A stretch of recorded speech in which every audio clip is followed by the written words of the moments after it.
Hello, I'm Dr. Patrick McGrath, the Chief Clinical Officer at NoCD. Welcome to another episode of the Get to Know OCD podcast.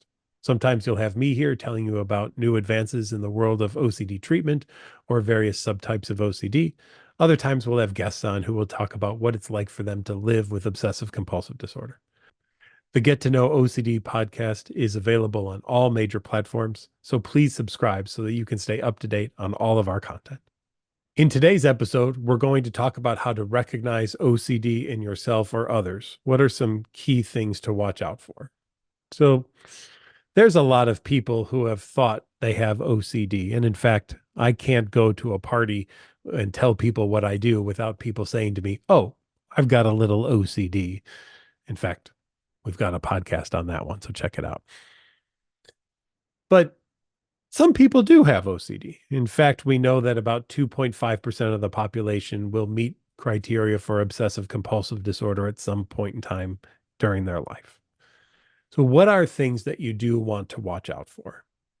Well, first of all, just keep this in mind. OCD is not just the things you see on television. It isn't just straightening things. It isn't just going back through a door and walking through it again to make it to be a just right experience. It's not just using the bar of soap one time and then throwing out and then using another one. Those are parts of OCD and they can happen in OCD, but OCD has so much more. In fact, the things that people don't really talk about in OCD are the taboo types of topics, things related to sex or orientation or identity or harm or anything that could be really seen as a unacceptable thought, even down to things that are blasphemous for various religions. If you find yourself having things come into your mind that you think are really inappropriate, intrusive, you wish they were gone, you do all sorts of things to try to prevent them from being there, that could be a sign of obsessive compulsive disorder. And if you find yourself, when you have these things happening, having to neutralize them in some way with an action that you do or a thought that you have, well, that could be a compulsion. And therefore, if those two things are going on and it's at least an hour of your day, or if it's really interfering in your day to day life, you could be meeting criteria for obsessive compulsive disorder. Now, treating OCD for 25 years has led me to be able to recognize things pretty well that many people might miss. I have visited treatment centers at other places in the country and getting tours because people are excited to have me maybe come and do a talk or train their staff a little bit. And sometimes I'll see some of the residents at their places and I'll say to them, "Do you know that that person might have obsessive compulsive disorder?" And they'll say, "Really? Why?" "Well, I just watched them go to the refrigerator 3 different times, open it, take something out, put it down, and then bring it back, put it back in, close it, walk away, and come do that again." And I'm wondering if that might be some kind of compulsion that's going on.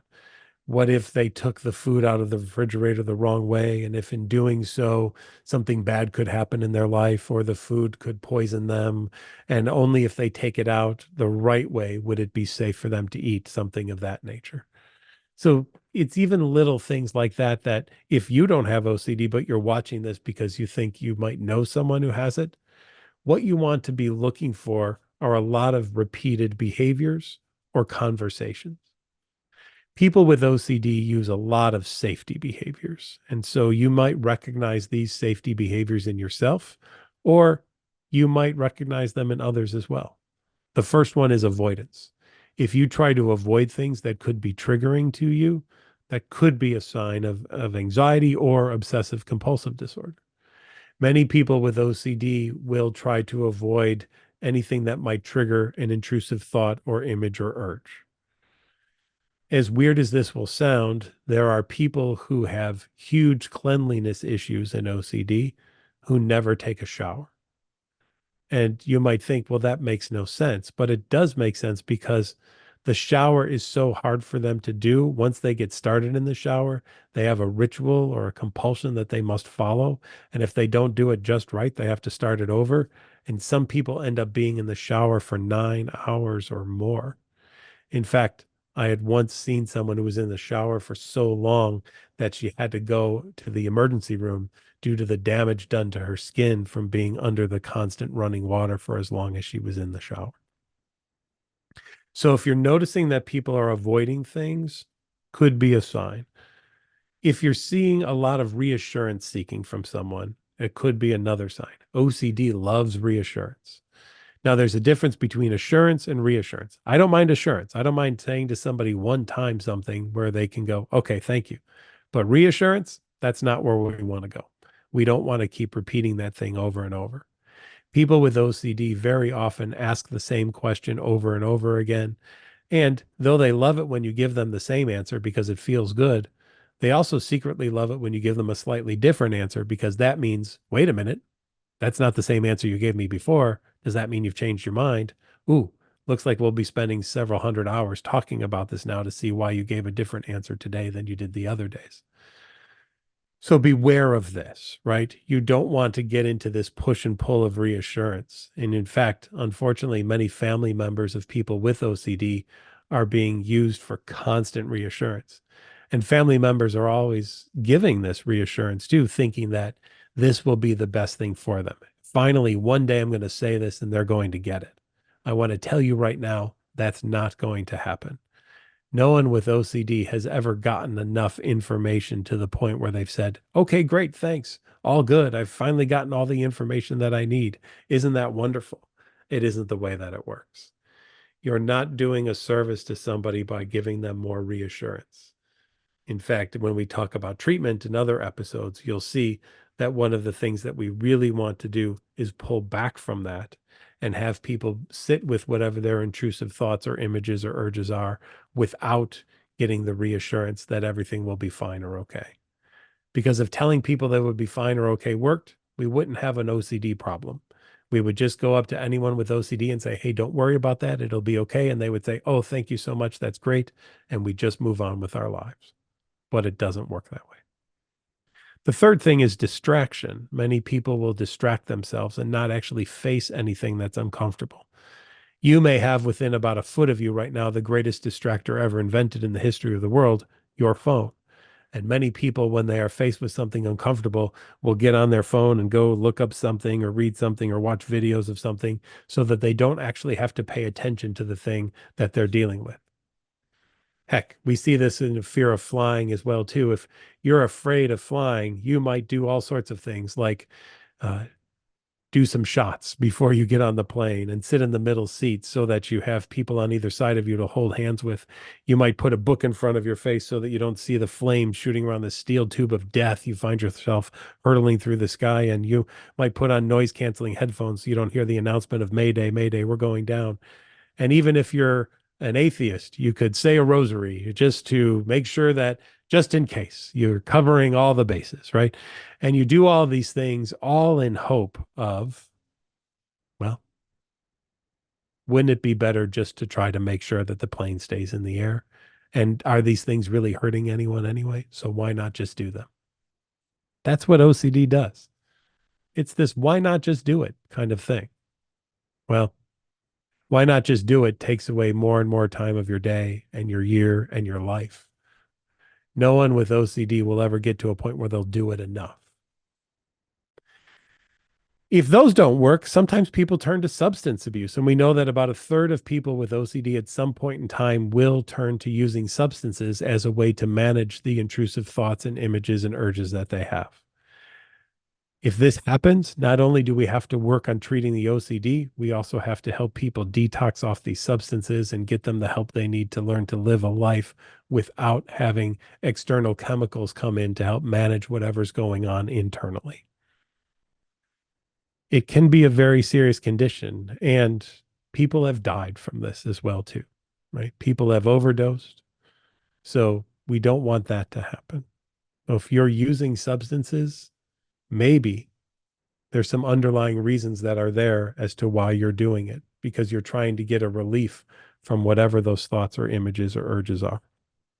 In fact, once I met someone who had gone through over 20 detoxes who said to me after I interviewed them, "You're the first person who's ever asked me about this. I've never told anyone about this before, and this is exactly why I use substances." We were able to intervene with that person and get them the care that they needed, the exposure and response prevention therapy. And for as long as I continued to work there, which was about a year after meeting them, I never saw them back in detox again. I'm hopeful that that continues to go to this day. And finally, you'll witness compulsions, right? Behavioral or mental acts that people do.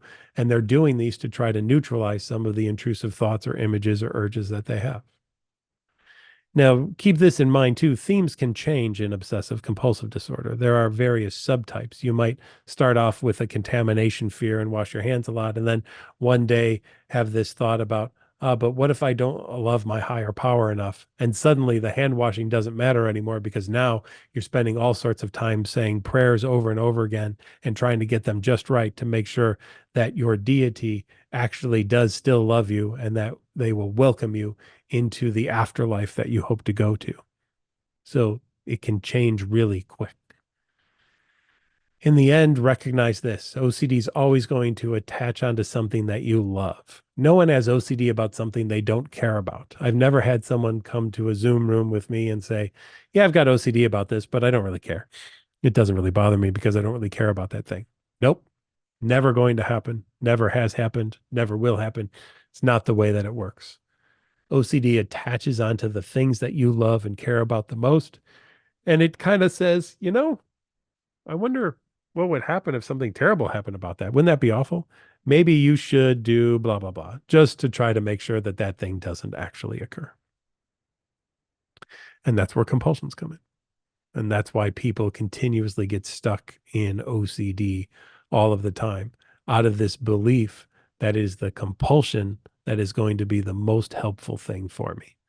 When the reality is, it's the compulsion that actually keeps people stuck.